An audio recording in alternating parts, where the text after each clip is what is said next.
पर दूसरी हेडिंग है उपभोक्ता कौन होता है। उपभोक्ता, अब यहाँ पर आप समझना कि उपभोक्ता यानी सामान खरीदने वाला। अब यहाँ पर मैं एक अंग्रेजी का शब्द यूज करता हूँ, कस्टमर। कस्टमर का हिंदी में जो शब्द है, शुद्ध शब्द, उसी को ही हम उपभोक्ता कहते हैं। तो अब साफ साफ आप समझते होंगे कि उपभोक्ता का क्या काम होता है, कस्टमर का क्या काम होता है। वह दुकान पर जाता है, सामान खरीदता है व्यापारी से, समझ गए ना। तो इसी प्रकार से आइए हम पढ़ते हैं एक बार।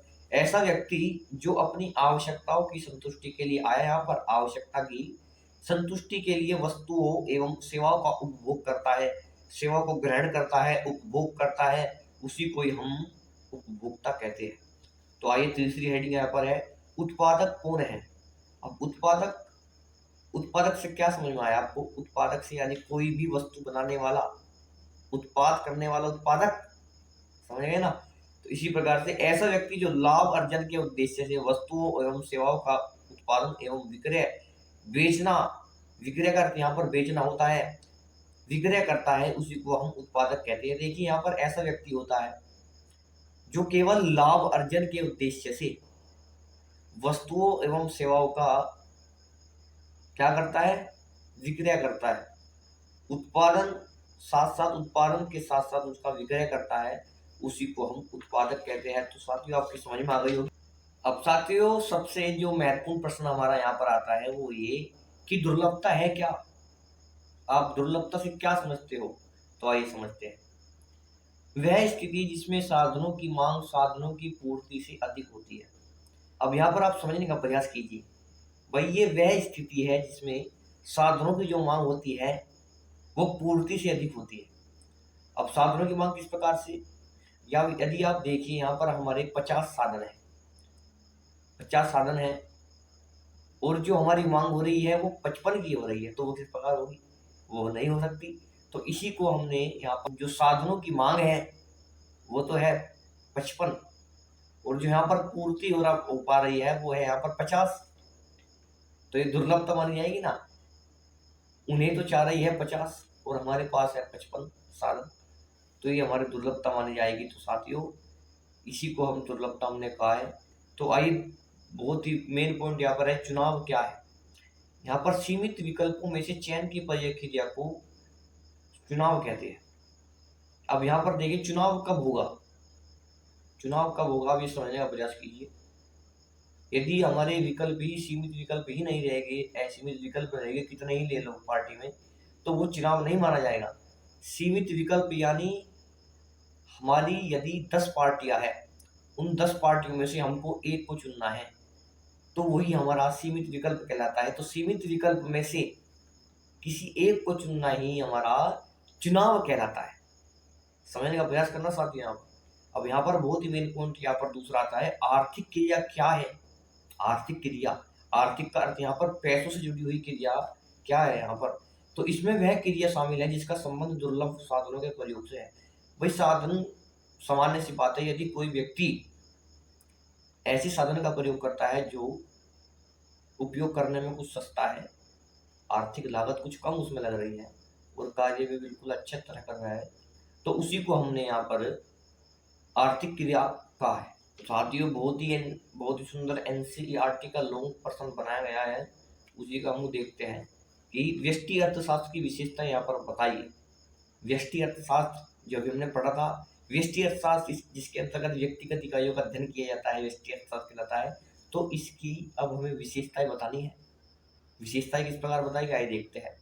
इसमें जो सबसे पहले हमारा पॉइंट है वो ये है कि व्यक्तिगत इकाइयों का अध्ययन उसमें होता है। संपूर्ण अर्थव्यवस्था पर प्रभाव का अभाव इस पर होता है। संपूर्ण अर्थव्यवस्था को स्थिर मान लेना और कीमत का सिद्धांत, ये 4 पॉइंट इसके अंतर्गत आते हैं। तो आइए समझने का प्रयास करते हैं, पुष्टि करते हैं इनकी। व्यक्तिगत इकाइयों का अध्ययन, तो साथियों इसमें व्यक्तिगत गुण, सर्वप्रथम व्यक्तिगत गुण, आप एक एक चीज को मैं आपको समझाऊंगा, एक एक चीज हम समझते जाएंगे। इसमें व्यक्तिगत गुण, व्यवहार एवं निर्णय लेना, सामाजिक और आर्थिक संबंध, उत्पादन और उपयोग, बाजार में भूमिका, इन बिंदुओं का अध्ययन करके हम व्यक्तिगत इकाइयों को, गुणों को बेहतर बना सकते हैं। बहुत ही सरल भाषा है। दूसरी हेडिंग है संपूर्ण अर्थव्यवस्था पर प्रभाव का अभाव। इसमें क्या होता है कि एक इकाई जो होती है हमारी व्यष्टि अर्थशास्त्र की, उसकी इकाई इतनी छोटी होती है कि संपूर्ण अर्थव्यवस्था पर इसका कोई प्रभाव नहीं पड़ता। समझ रहे हो ना? तो अभी इसमें पढ़ेंगे कि इसमें एक इकाई का रूप इतना छोटा हो जाता है कि इसमें व्यक्तिगत इकाइयों के निर्णय को संपूर्ण अर्थव्यवस्था पर कोई विशेष प्रभाव नहीं पड़ता। अब हमारी जो तीसरी आइडिया है वो ये कि संपूर्ण अर्थव्यवस्था को स्थिर मान लेना। व्यष्टि अर्थशास्त्र में किसी एक इकाई की आर्थिक व्यवहार की जांच और विश्लेषण करते समय संपूर्ण अर्थव्यवस्था को स्थिर मान लेना चाहिए। अब यहाँ पर समझने का प्रयास करना कि संपूर्ण अर्थव्यवस्था है, उस संपूर्ण अर्थव्यवस्था में से किसी एक इकाई की आर्थिक व्यवहार की जांच करना। हम उस एक इकाई की आर्थिक व्यवहार की जांच करते हैं, उसके बाद उसका विश्लेषण करते हैं, और आर्थिक व्यवहार की जांच करते समय और विश्लेषण करते समय हमें यह प्राप्त होता है कि संपूर्ण अर्थव्यवस्था यहाँ पर हमें स्थिर मान लेनी चाहिए। तो ये यहाँ पर हमारा उत्तर बनता है। तो उदाहरण हम देखते हैं। इसका उदाहरण है राष्ट्रीय आय, कीमतों का स्तर, देश का कुल पूंजी विनियोग। अब हमें यहाँ पर आता है कुल बचत। कुल बचत कीमत सिद्धांत, कुछ अर्थशास्त्री द्वारा इसे कीमत सिद्धांत के नाम से भी जाना गया है। इसके अंतर्गत लोग मांग एवं पूर्ति द्वारा विभिन्न वस्तुओं का मूल्य निर्धारित करते हैं। भाई यहाँ पर देखिए, यदि जिस प्रकार किसी वस्तु की मांग ज्यादा होगी तो पूर्ति भी ज्यादा होगी उसमें, समझ रहे हो? यदि मांग ज्यादा होगी तो उस वस्तु का मूल्य उसी सोच से उसी प्रकार निर्धारित किया जाएगा। समझने का प्रयास करना। यदि किसी वस्तु का मूल्य 5 रुपए है, हमने उसकी मांग उस मार्केट में ज्यादा हो रही है, और जब ज्यादा होगी तो हम उसका मूल्य बढ़ा सकते हैं ना। यदि 5 की कोई वस्तु में मिल रही है तो वह 10 की हमने कर दी, और 10 की करने के पश्चात उसकी मांग कम होगी ज्यादा होगी वो तो पता नहीं, परंतु हमने उसका मूल्य निर्धारित कर दिया, हमने मांग के अनुसार उसको मूल्य को बढ़ा दिया। हम घटा भी सकते हैं परंतु हमने उसको बढ़ा दिया, उसी को ही हमने यहाँ पर कीमत सिद्धांत कहा है। इसके बाद यहाँ पर आता है दुर्लभता का अर्थ। इसका अर्थ मांग या आवश्यकता की तुलना में सीमिता से है। अब यहाँ पर सीमिता एक शब्द आता है। सीमिता का अर्थ यहाँ पर कमी, अभाव, ये दो इसके अर्थ हो सकते हैं। सीमिता बहुत ही सुंदर शब्द है, सीमिता, आप नोट कर लीजिए। अब यदि हम दुर्लभता में चाणक्य का उदाहरण समझिए, हमारे बहुत बड़े महान महापुरुष हुए जिसका नाम चाणक्य जी रहा। चाणक्य जी ने बहुत ही सुंदर रचना, बहुत ही सुंदर उदाहरण बताए, परंतु जब से मैकोले की शिक्षा पद्धति चली तो हमारे कौटिल्य चाणक्य जी ने, कौटिल्य भी कहा जाता था, उनका चाणक्य, उनका अर्थशास्त्र विलुप्त कर दिया गया, उनको कोई नहीं पूछता। परंतु एडम स्मिथ जो अर्थशास्त्र के जनक बताए जाते हैं, परंतु उन्हें ये नहीं पता कि एडम स्मिथ के बाप दादाओं से पहले भी हमारे चाणक्य जी ने अर्थशास्त्र की रचना कर दी थी, परंतु उन्हें कोई पूछता नहीं है अभी। तो आइए हम एक उदाहरण तो दुर्लभता का चाणक्य जी का लेते हैं, उसके बाद अपने रोबिन्स जी का लेते हैं। हमारे प्रोफेसर रोबिन जी है, उन्होंने भी अपना एक उदाहरण दिया है दुर्लभता पर। तो सबसे पहले हम चाणक्य का उदाहरण लेते हैं। तो चाणक्य जी कहते हैं कि अभाव सर्वदा विभेषु ही दरिद्रता। इसका अर्थ यहाँ पर है कि धन और संपत्ति होने के बावजूद भी यदि आवश्यक चीजों की कमी है तो वह दरिद्रता है। आप यहाँ समझने का प्रयास करना, कितनी अच्छी रचना हमारे चाणक्य जी ने की है कि धन और संपत्ति होने के बावजूद भी यदि आवश्यक चीजों की कमी है तो वह दरिद्रता है। चाणक्य के इस उदाहरण से हमें यह समझने में मदद मिलती है कि दुर्लभता के कारण हमें अपने संसाधनों का उपयोग सोच समझकर करना पड़ता है, और अनेक उनके आवंटन के बारे में निर्णय लेने पड़ते हैं। आवंटन यानी समान रूप से व्यक्तियों को समान बांटना, कोई भी वस्तु बांटनी समान रूप से बांटना ही आवंटन कहलाता है। अब यहाँ पर प्रोफेसर रॉबिन्स का हम उदाहरण समझते हैं। इसने कहा है कि यदि खराब अंडे अच्छे अंडों की तुलना में, अब यहाँ पर आप सोच देख लीजिए कितना सोच में अंतर यहाँ पर है दोनों में। एक हमारे चाणक्य जी रहे हैं जिन्होंने इतना अच्छा उदाहरण दिया है, परिवार के लिए दिया है, यह परिवार पर भी लागू करता है और ये समाज पर भी लागू करता है, परंतु हमारे प्रोफेसर भैया जी ने अंडे का यहाँ पर उदाहरण दिया है। तो आइए कोई बात नहीं, इसने कहा है कि यदि खराब अंडे अच्छे अंडों की तुलना में संख्या में कम है, लेकिन उन्हें दुर्लभ नहीं कहा जा सकता क्योंकि खराब अंडों की मांग नहीं है।